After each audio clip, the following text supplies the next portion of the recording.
Les agradecemos mucho el que estén con nosotros el día de hoy en un evento que para nosotros es sumamente relevante. Estamos festejando los 7 años de la librería, pero estamos celebrando particularmente la inauguración de una biblioteca pública, gratuita y especializada en las navegaciones en los siglos XV, XVI y XVII. Esta biblioteca es posible gracias a una iniciativa de un hombre que ha consagrado su vida a los libros, a la edición de libros y a la solidaridad con las causas nobles. Su nombre es Jordi Espresate Xirau. Él está con nosotros, su vida es una verdadera epopeya, muy compleja, muy diversa, que, la podrán ver ustedes en algún video que hay por ahí, pero que no acaba de contar todo lo que él ha hecho. En primer lugar, quiero agradecerles, por supuesto a ustedes, el hecho que nos acompañen, pero a don Jordi, el hecho de que esté con nosotros el día de hoy, y queremos agradecer sobremanera la iniciativa generosa y solidaria de don Jordi, cuando decidió donar más de 200 libros de su colección particular sobre Colón y los viajes en los siglos XV, XVI y XVII para que fueran de utilidad pública. En alguna ocasión, don Jordi, que es un socialista como debe de ser, no de estos que se andan colgando la medalla luego por ahí, es de a de veras, un comunista en serio, ¿no? Él dijo, bueno, acumular libros es algo que de alguna forma es un tanto egoísta. Si los libros llegan a más personas, entonces hay más lectores y contribuimos de alguna forma a tener una sociedad más ilustrada y más comprometida con el mar, con el cuidado del mar, etcétera, ¿no? Ahora, voy a tomar asiento, perdón, y antes de pedirles un aplauso para don Jordi, quisiera decirles que esto que ven ustedes aquí y que pomposamente llamamos Biblioteca Colombina, Jordi Espresate Xirau, es realmente una semilla. Es una semilla que esperamos que fructifique, que crezca. Nosotros no queremos tener aquí un elefante blanco lleno de libros antiguos sobre Colón. Queremos una biblioteca viva.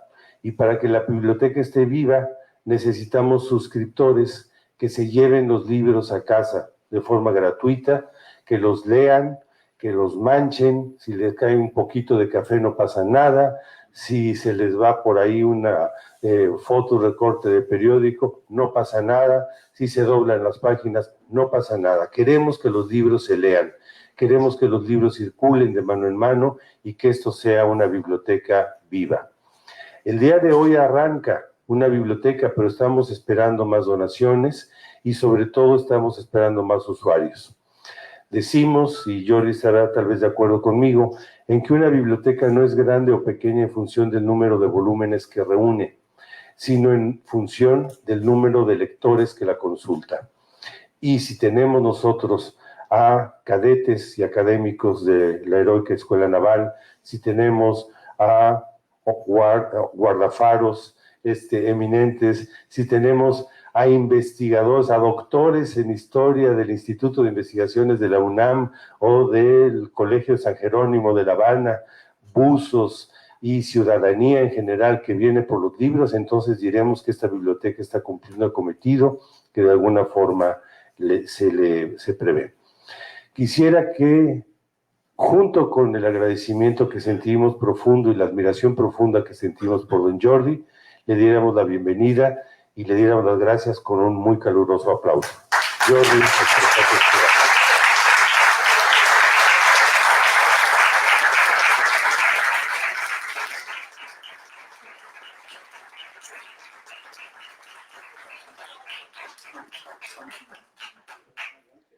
y bueno, pues tendrá que explicarnos varias cosas. No, es algo bastante raro que alguien decida desprenderse de los libros que a lo largo de décadas ha venido seleccionando, leyendo, curando, atesorando y de repente diga, bueno, pues que sea mejor de beneficio público. Esto es algo que no sucede frecuentemente y creo que requiere una explicación, por una parte. Y por otra parte, quisiéramos que nos diga, don Jordi, qué es lo que podemos encontrar en esta biblioteca, qué tipo de lecturas podemos esperar. Los dejo pues con Jordi. ¿Ahora? Sí. Empiezo. Por favor. ¿Qué preguntaste? ¿Por qué nos ha donado los libros? Bueno, entonces te voy a leer, porque ahí está dicho. Adelante. Bueno, con permiso, entonces, bueno, para tratar de no pasarme lo traigo escrito. Son varias hojas, pero son caracteres grandes, porque ya mis ojos también me fallan. Así que espero no olvidarme nada y no ser demasiado extenso, porque, bueno, creo que hay otros oradores detrás mío que también quieren y deben hacer uso de la palabra. Entonces, ¿se oye? ¿Bien? ¿Sí?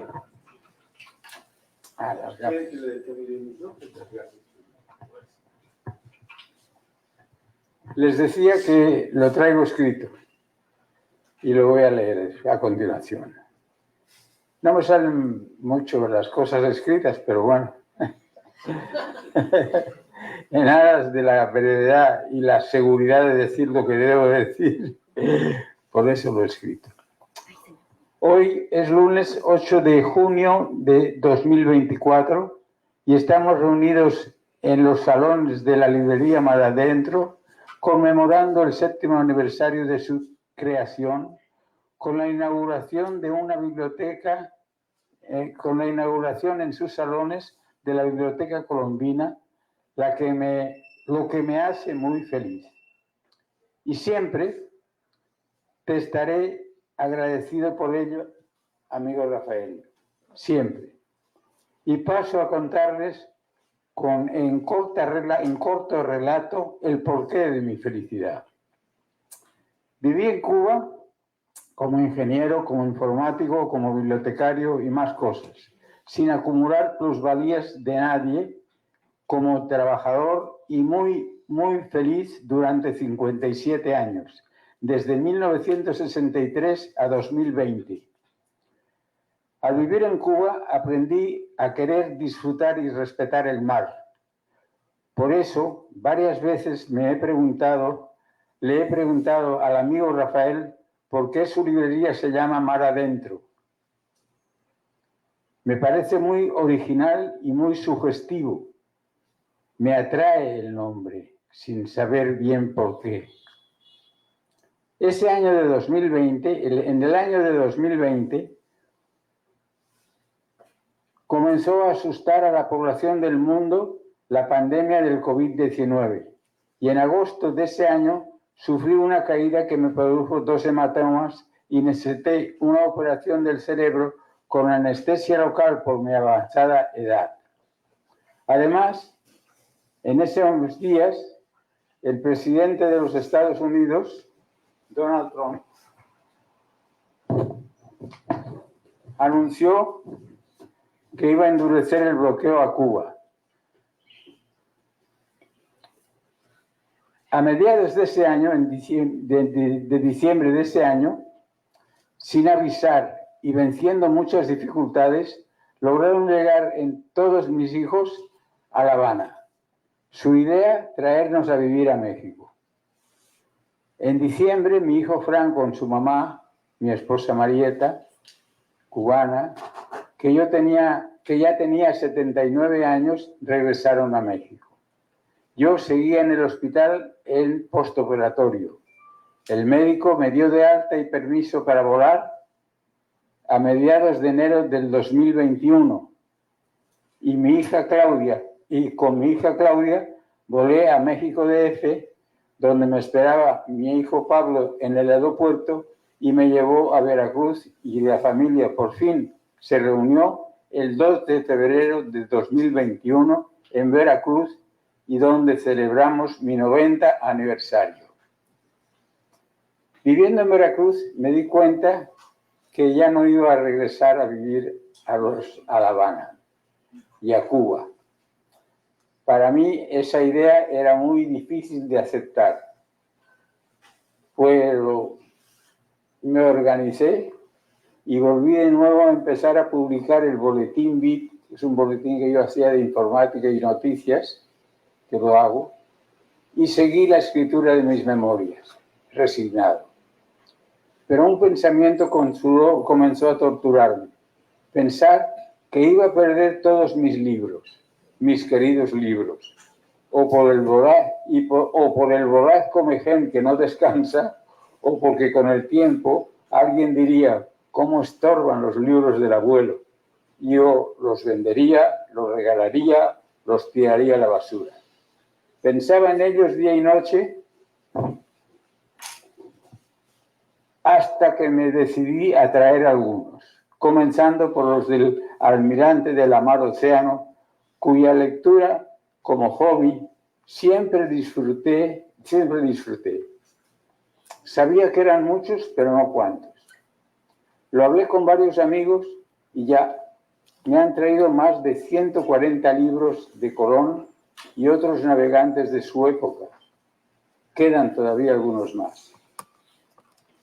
Eso se lo debo y agradezco enormemente a la compañerita Kenia Iglesias, que los preparaba en mi casa en La Habana, a los amigos Pedro Ernesto y su esposa Imelda, que pasaban a buscarlos a mi casa y los traían en sus viajes a México DF.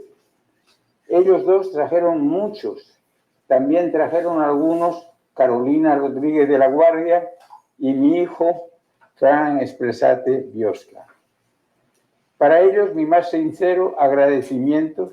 Sin ellos hoy no tendríamos ni existiría en Veracruz la Biblioteca Colombina que hoy estamos inaugurando en la librería Mar Adentro.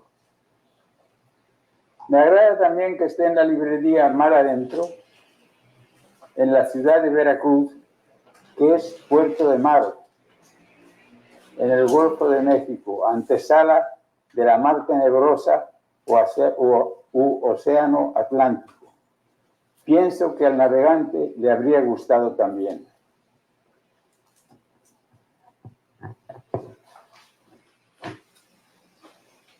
Me emociona y me hace feliz que esté en Veracruz, porque ya desde el año 39, hace 85 años, por ese puerto comenzaron a llegar, invitados por el general Lázaro Cárdenas, miles de refugiados españoles derrotados en la guerra civil por el fascismo franquista y una gran mayoría de ellos presos y encerrados por la policía francesa en los campos de concentración, donde lamentablemente miles de ellos murieron. Porque no puedo olvidar que solamente el México del general Cárdenas y la URSS de José Stalin ayudaron a la lucha del pueblo español y a los combatientes republicanos en la guerra civil. Creo recordar que en 2023, cuando ya me habían traído unos 90 títulos, hablé con el amigo Rafael, le gustó la idea, pero me pareció que quería montarla en otro lugar. No recuerdo si era una universidad o centro de investigación. A mí me gustaba su librería Mar Adentro, que adaptada a la carestía de los libros, permitía a cualquier visitante tomar un libro y sentarse a hojearlo y hasta leerlo completo y posteriormente volverlo a dejar en las estanterías. Me pareció genial. Una librería de nuevo tipo, adaptada a los tiempos actuales, donde siempre, por su sugestivo nombre, pensé que encajaban perfectamente los libros de mi biblioteca colombina. Ese nombre se lo puso ya Rafael cuando hablábamos de ellos. Recuerdo también que en un viaje a Barcelona abordé con la familia completa una copia de la nao Santa María anclada en el puerto de Barcelona y que construyó José María Martínez Hidalgo, que también se desempeñó como director del Real Museo de las Atarazanas de Barcelona. En ese museo trabajaba una parienta lejana mía y se me ocurrió mandarle la relación de los títulos que ya tenía en Veracruz y me advirtió que su museo se especializaba en Colón y que seguramente quizá podrían interesarles 2 o 3 títulos de mi relación. Le mandé mi lista y me contestó rápido, que les interesaban más de 40. Más de 40 títulos y que quería mi dirección para preparar mi donación en Veracruz y documentar el envío de los mismos. Le contesté negativamente diciéndole que ella sabía que tenían que ser o todos o nada. No iba a vender o a regalar o a donar una parte y los demás que los iba a vender, los se tenía que quemar. No. Tenía que ser o todo o nada. Entonces, me quedé con ellos aquí en Veracruz. ¿Por qué me fijé en Colón? Resulta que Colón, lo descubrí después, hizo 4 viajes a Cuba. Yo también. Primer viaje mío, en diciembre de 1945. Tenía 14 años.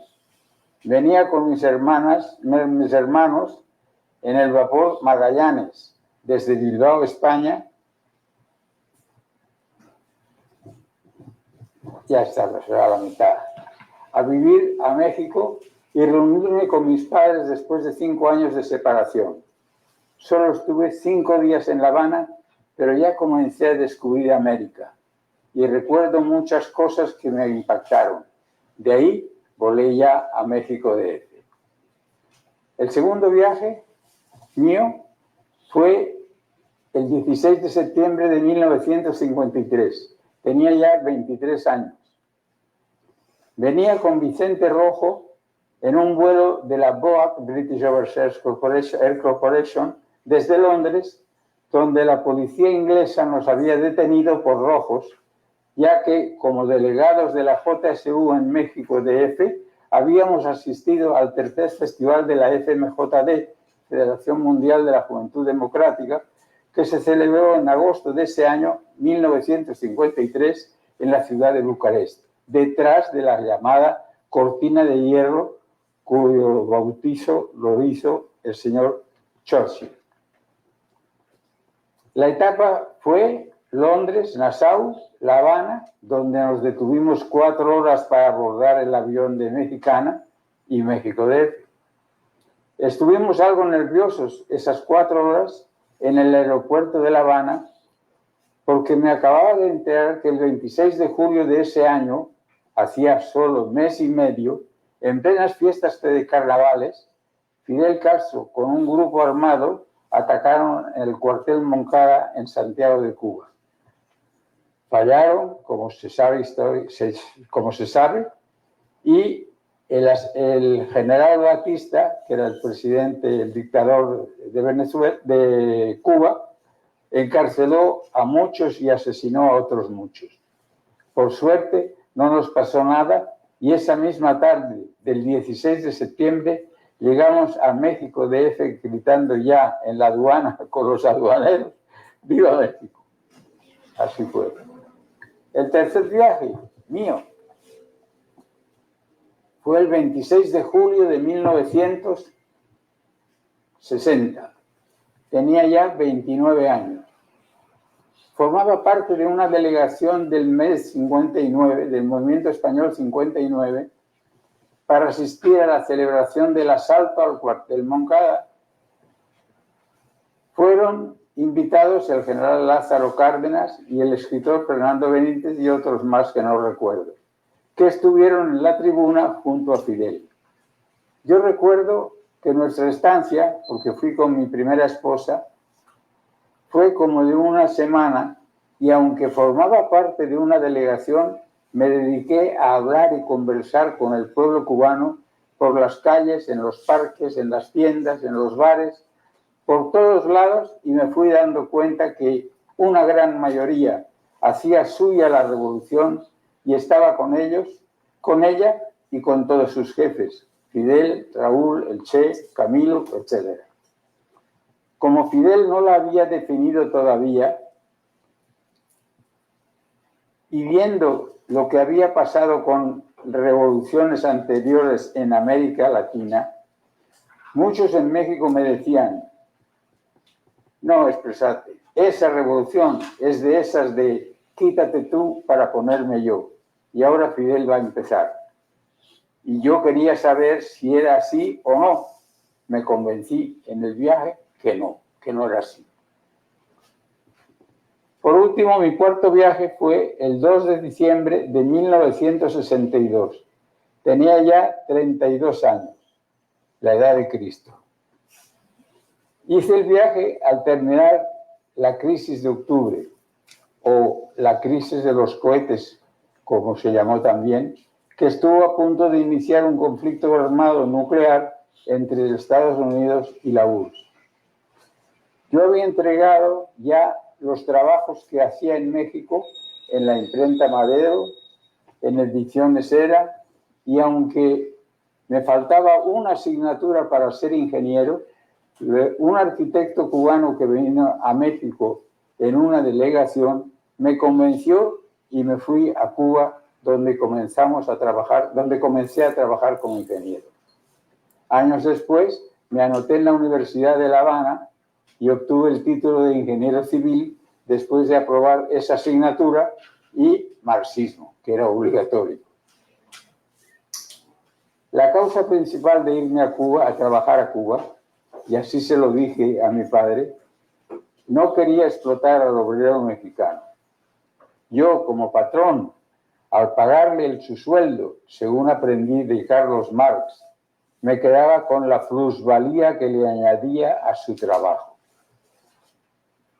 Yo me fijé que a los 3 o 4 años de mis padres vinieron de Francia, pero llegaron a México con una mano adelante y otra atrás, en el 43 ellos, a México. Y en el 46 llegamos nosotros, en enero. Y en el 48 compramos una casa. Y aquello yo no sabía del mundo. En ese entonces tenía 15 años o 16, no sé. Y me sorprendió. Entonces, me parecía inmoral. Entonces me di cuenta que era eso que decía Marx, que mi patrimonio aumentaba. Ahí descubrí que mi patrimonio aumentaba por el hecho de ser patrón y quedarme con la plusvalía del obrero mexicano que teníamos trabajando en la imprenta, que les pagábamos buenos sueldos y eso, pero eso me molestaba. Me parecía inmoral hacerlo, teniendo en cuenta que el México del general Lázaro Cárdenas, junto con la URSS de José Stalin, fueron los dos únicos países que ayudaron a la República Española en la guerra civil contra el fascismo del general Franco. Ya en Cuba comencé a ver más cosas de Colón, por lo que inició un poco como hobby mis estudios sobre su vida y sus viajes por los mares de entonces y por el mar tenebroso, como se llamaba, al Océano Pacífico. Colón fue gran lector y estudioso. Dominaba 4 idiomas: italiano, español, latín y portugués. Leyó a Marco Polo, a Leconte de Lisle y otros más. Sus descripciones que leyó en esos libros le permitieron imaginarse a Colón la costa oriental de Asia. También lo confundieron. También ayudaron a confundirlo la geografía ptolemaica, el mapa de Toscanelli y el globo terráqueo de Martin Bentheim, ya que en ninguno de ellos aparece el Océano Pacífico. O sea que lo confundieron. Él murió finalmente sin saber que había descubierto un nuevo mundo. Al final, en el cuarto viaje, estuvo ya por las costas de Centroamérica, lo sospechó, pero en el fondo no lo creía. por los estudios que había hecho. En sus tiempos hubo grandes navegantes, Vasco de Gama, Magallanes, Sebastián Elcano, Cabot y otros muchos más, pero ninguno, en mi opinión, como él. Navegó por la mar Tenebrosa hasta Islandia, 66 grados de latitud norte, en el Alto Septentrión, alcanzando también las costas de Francia, Inglaterra e Irlanda. Estuvo también en las Islas Azores, 39 a 41 norte, y en las Maderas, 35 norte, que ya eran portuguesas, y en las Islas Canarias, 26 a 28 grados de latitud norte, en el Trópico Norte. Su ida y regreso de su primer viaje a América es todavía, más de 5 siglos después, ruta obligada cuando se navega a vela de Europa a América y viceversa. Tanto la ida de Colón, que luego la bajó un poco ya en el segundo viaje y chocó con las Antillas que se llamaron occidentales, pero que él llamó orientales en aquel momento. También su petición de ayuda, perdón, eso pasa por...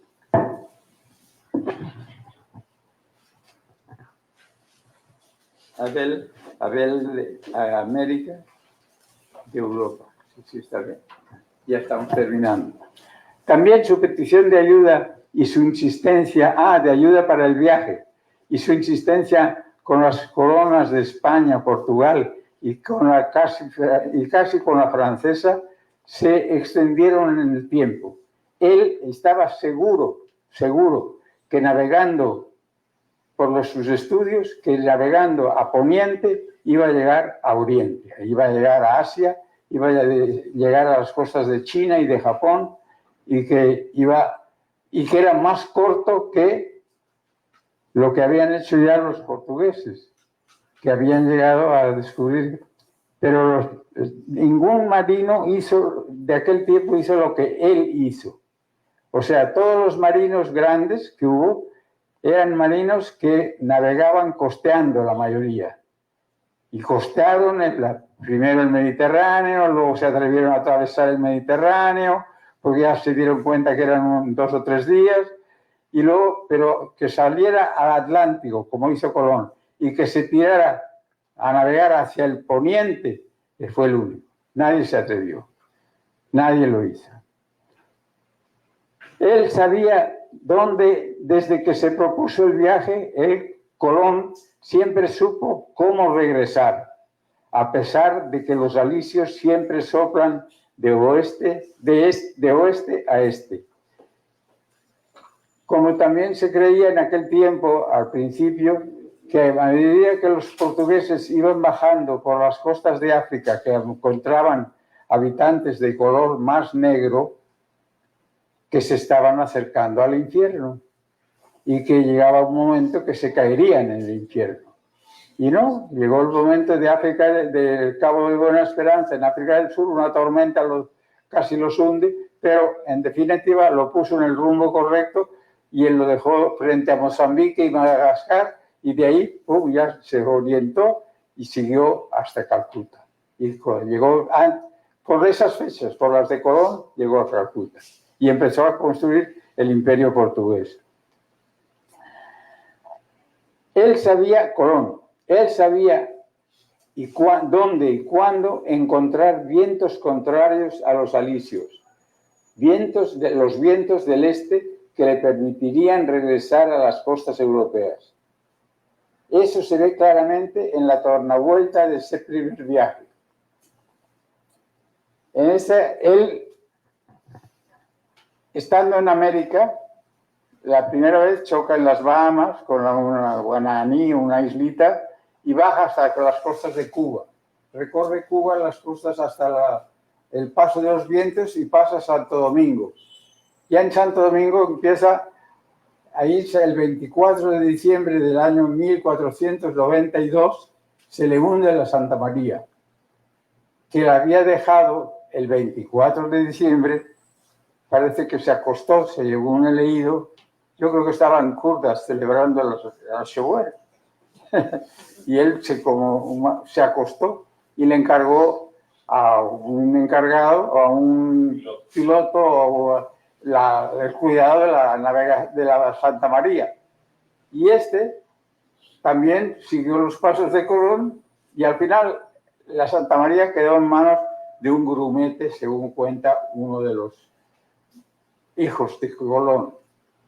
Y a ese llegó la Santa María estaba en una bahía, anclado, bien anclado, pero llegó la marea y lo empujó, lo movió y lo hizo chocar contra algunos arrecifes.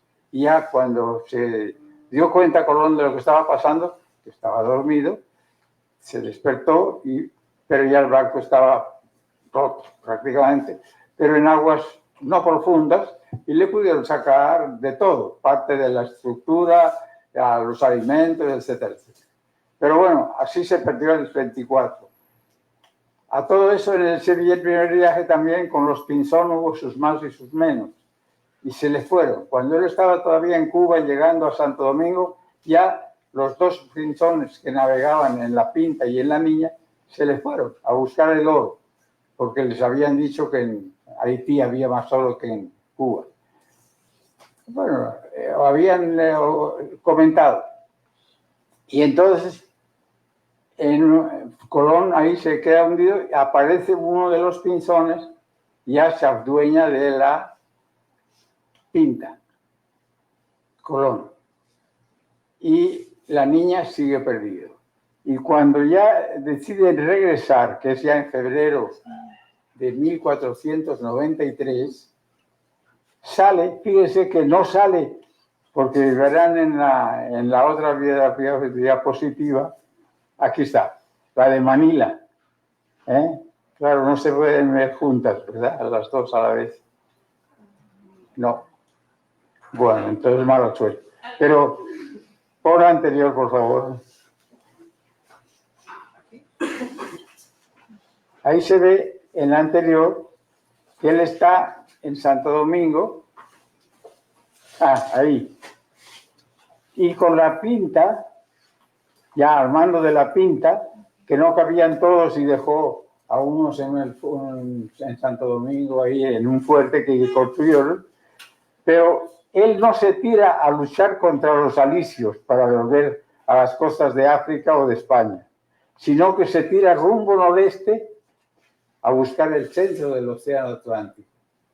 Y cuando llega en ese, les agarra una tormenta tremenda que casi los hunde, tan así que Colón, con su experiencia, preparó un escritico y lo metió en un barril con brea y todas esas cosas que se hacían, por si se hundían, porque fueron como 5 días de una tormenta tremenda, pero ahí se dio cuenta que estaba en la latitud de las Azores. Y él había navegado en ese océano. Y dijo, ahora sí, rumbo este. Y ya ahí es cuando llega al punto máximo del noreste, que es el centro del Océano Atlántico, y ahí empieza al noreste a correr para buscar las Azores, y ya de las Azores ya llega a España.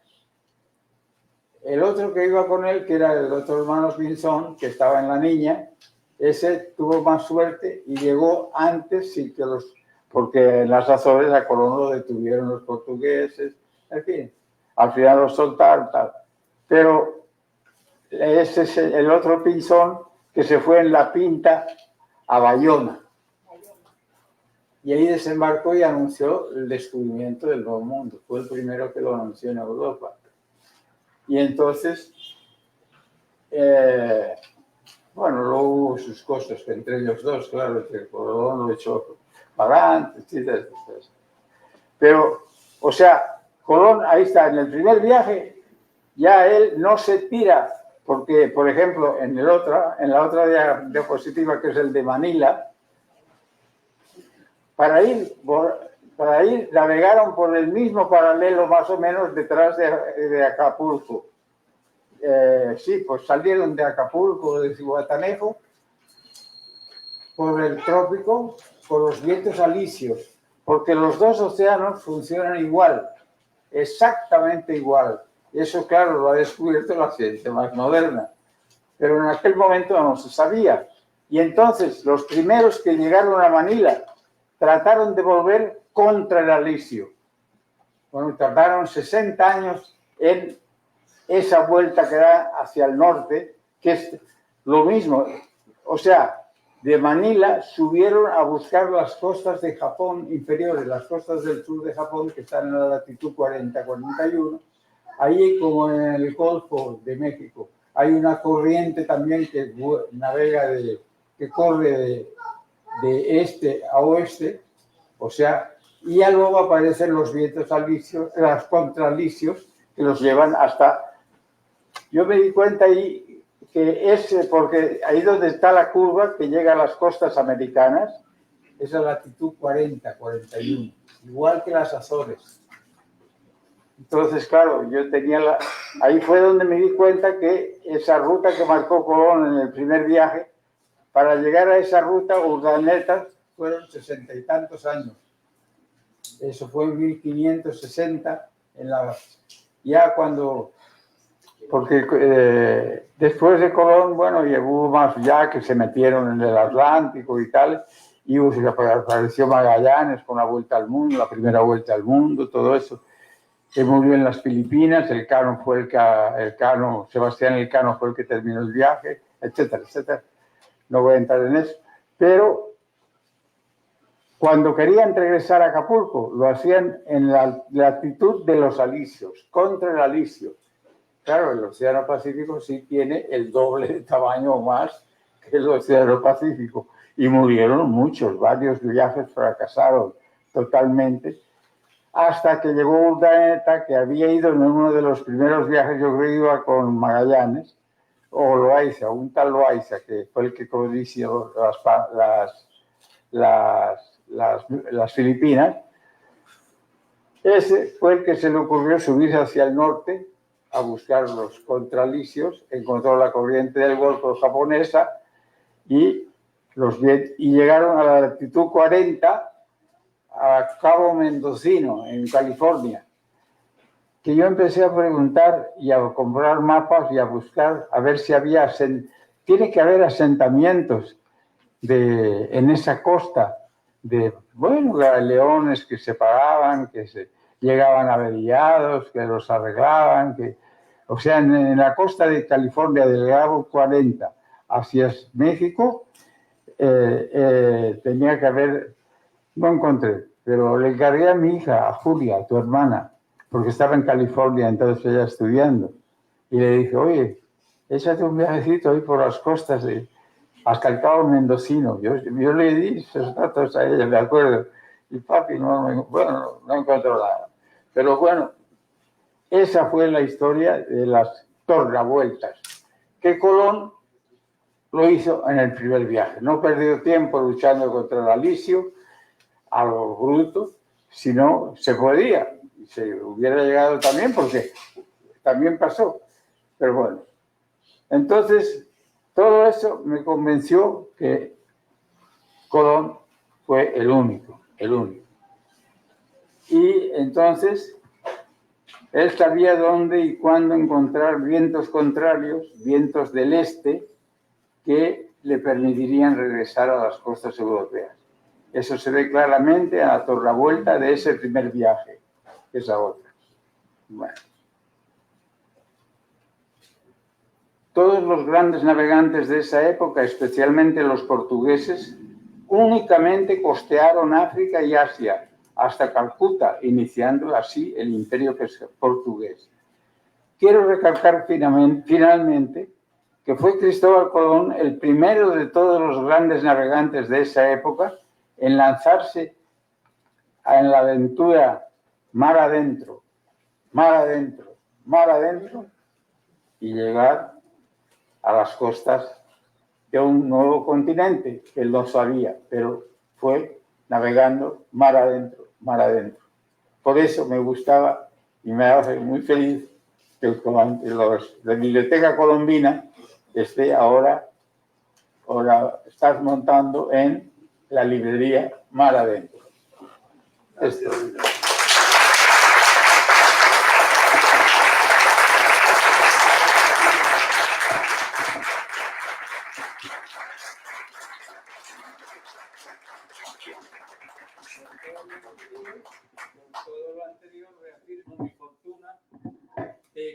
la Biblioteca Colombina se ubique en la librería Mar Adentro, en la ciudad de Veracruz, puerto del Golfo de México, puerto de América.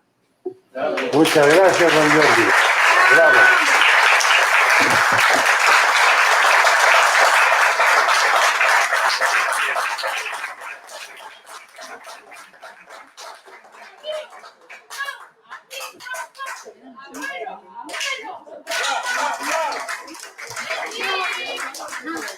Muchas gracias, don Jordi. Es un acto de generosidad enorme el que hace usted al sembrar esta semilla que estoy seguro va a fructificar para beneficio de la ciudadanía de Veracruz, para crear cultura marítima, para entender mejor lo que significa para nosotros el mar. Es un primer paso, esperamos que esta biblioteca siga creciendo, pero sobre todo que se use. Invitamos a los cadetes, a los estudiantes, a los investigadores de la UNAM, de la UB, del INA, a la ciudadanía en general, a que tome los libros y se los lleve a su casa. El procedimiento es muy sencillo. Van ustedes en este momento, cuando gusten hacerlo, al término de las charlas de Iván Valdés Bugnov y de Félix Julio Alfonso López, que nos acompañan también en esta velada, y en el mostrador les dan una credencial, dan su nombre, un teléfono celular y alguna referencia, y es todo. Con esto pueden ustedes tomar los libros que Jordi Estresate Xirau ha atesorado, reunido, leído, anotado a lo largo de décadas y que ahora son para utilidad pública y para el beneficio de los ciudadanos y habitantes del puerto de Veracruz. Muchas gracias, don Jordi.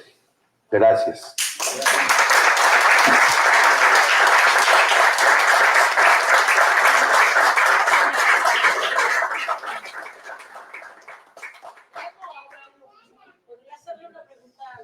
Claro, claro, hay muchas preguntas que hacerle a don Jordi. Buenas tardes.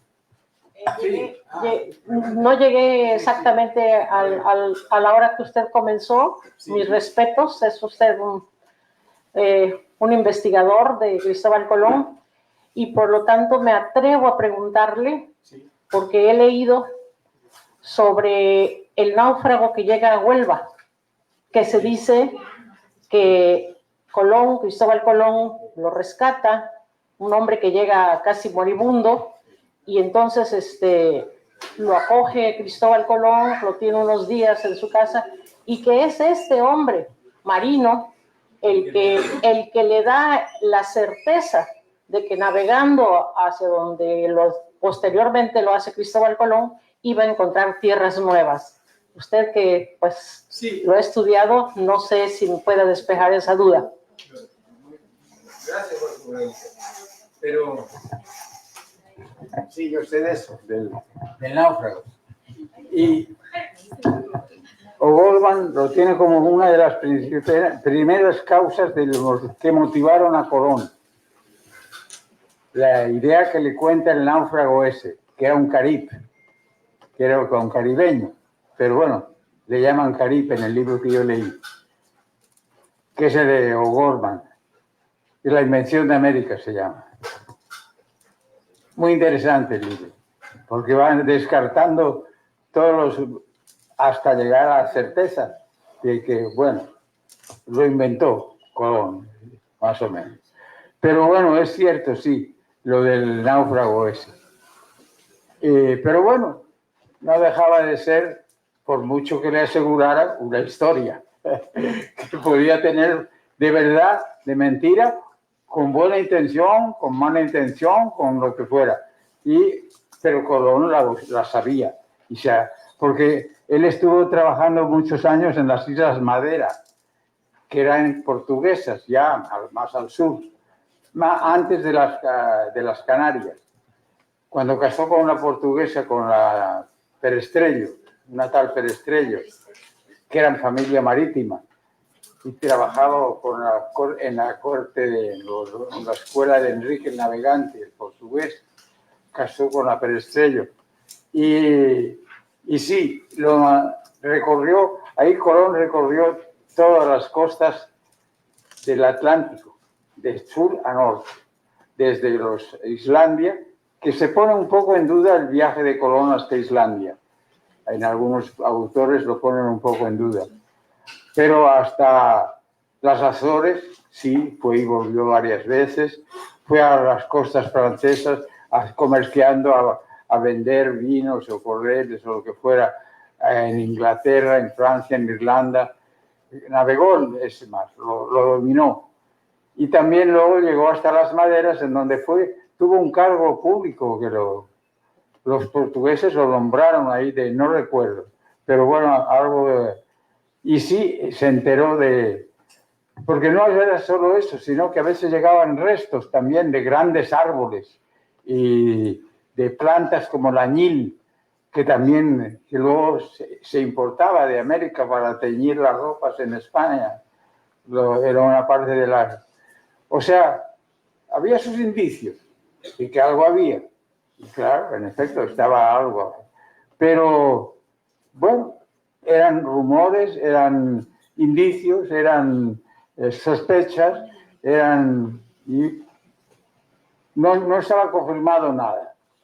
Y ese es el mérito de Colón, que él sigue creyendo, independientemente de eso, que él va a llegar a Asia, al este de Asia, más rápido, porque se comía el Océano Pacífico, por lo que él había leído y estudiado. Pero sí es cierto lo que usted dice, eso existió y influyó sobre él. Gracias. Gracias a usted. ¿Alguna otra pregunta? Con mucho gusto, si puedo. Yo soy un amante de eso, señor. Poco a poco me fui metiendo y leyendo. No soy un investigador ni nada de eso, ni hombre. No. Era gusto, satisfacción. Porque recuerdo una vez que yo iba volando para mi trabajo de La Habana a Baracoa. Y de repente veo era un vuelo interior, o sea, muy a baja altura, como 500 metros, o 1000 metros sobre el nivel del mar, y empecé a ver unas islas. Y le digo al copiloto, al del avión, le digo, oye, y ese archipiélago de la Reina. Bueno, ahí en el segundo viaje Colón lo descubrió y navegó por él. Hasta llegó a la bahía de Cortés en el Pinar del Río, que es el extremo occidental de la isla. Y ahí, se creyó que ya no, y le hizo jurar a su tripulación que era una península, que la isla de Cuba era no isla, era una península. Pero él recorrió, o sea, tiene ese mérito. Él hizo innumerables viajes, o sea, el primero que atravesó el Caribe de sur a norte fue Colón. Y fue en el segundo viaje de Colón, que entra por las Antillas y va por la costa sur a recorrer, a ver si es una... Por eso La Habana estaba en la costa sur al principio. Ya luego lo pasaron a la costa norte, que ya encontraron la corriente del Golfo. Ahí por arriba de La Habana pasa la corriente del Golfo, que les ayudaba a los galeones al regreso. Pero les ayudaba a ir para el norte a buscar la latitud de las Azores, que ya tenían vientos francos del este. Entonces, que los llevaron hacia Europa. Entonces, por eso digo, él, ya no sé ahora por qué empecé esto,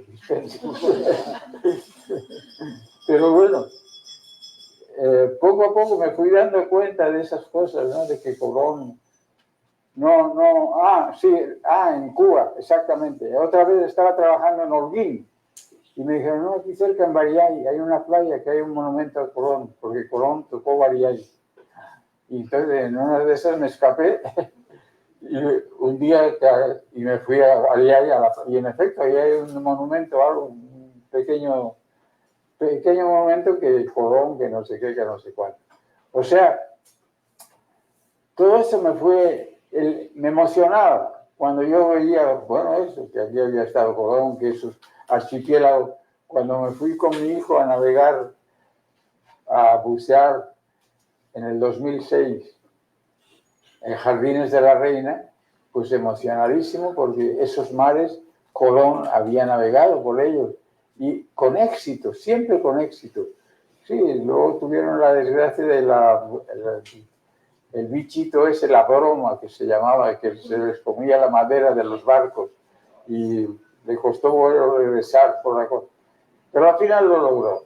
O sea, Colón fue, para mí, eso es un gran navegante, además muy convencido de que tenía razón.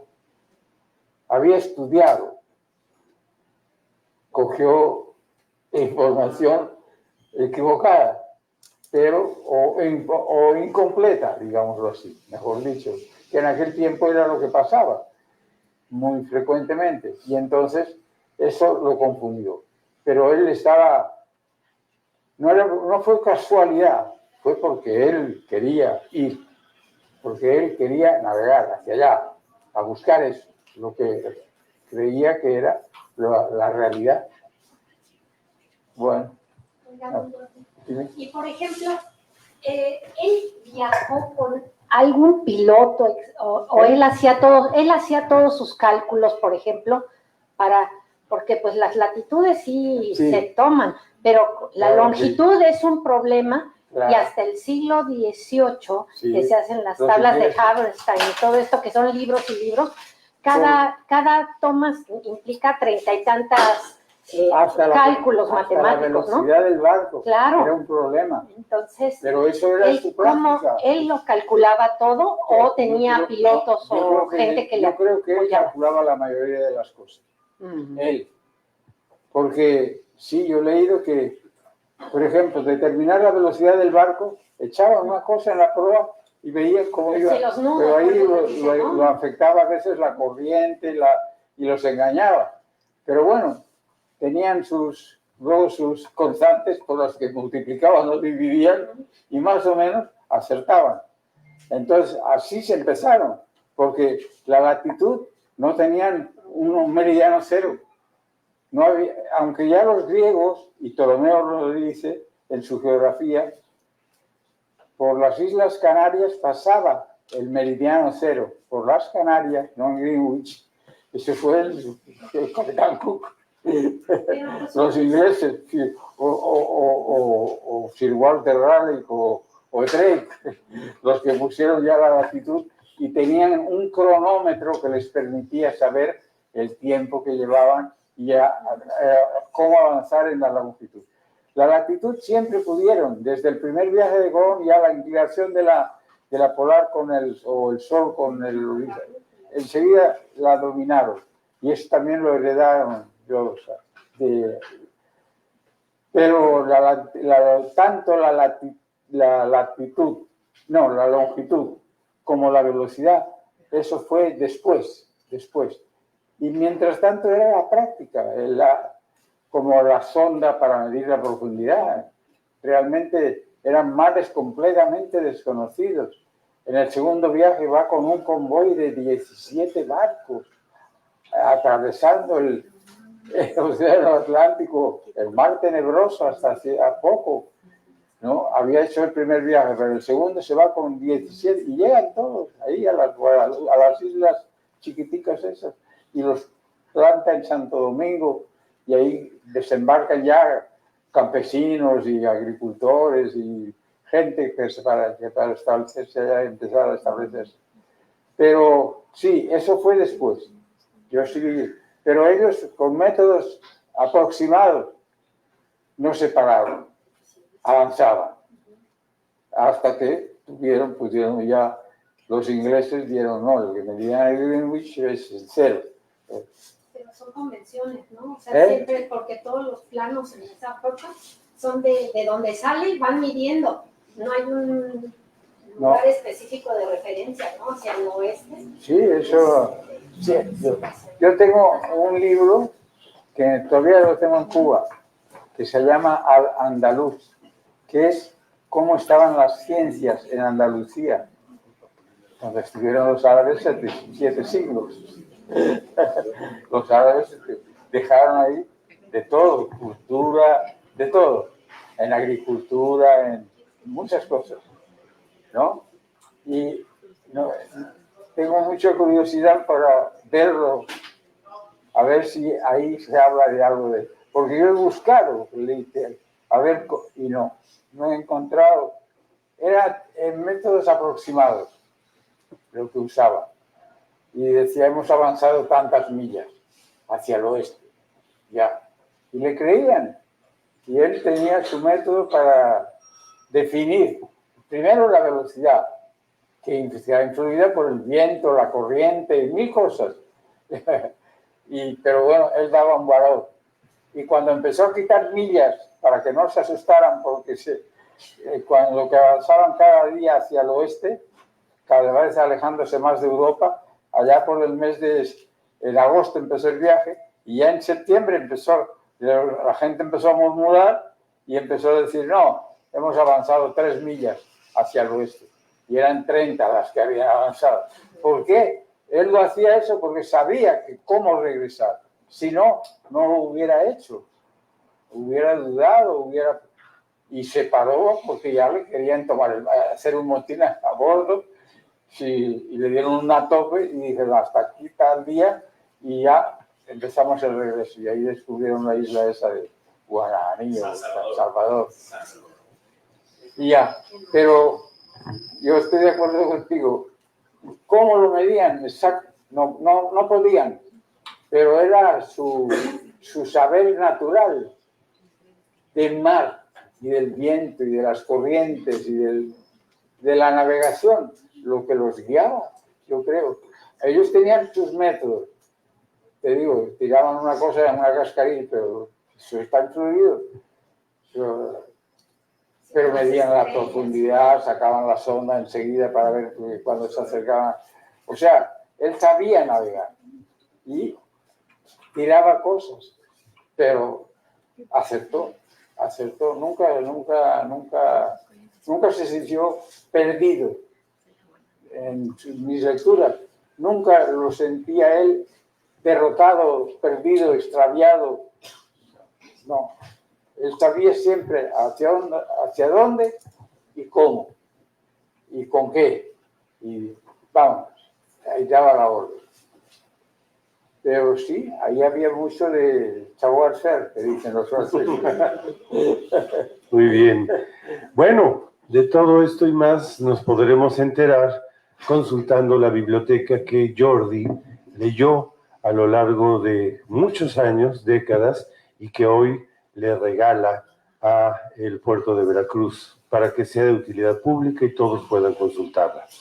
Como les decíamos, es muy sencillo, simplemente se registran, se les entrega una tarjeta que los vuelve miembros de esta maravillosa iniciativa de don Jordi Espresate Xirau.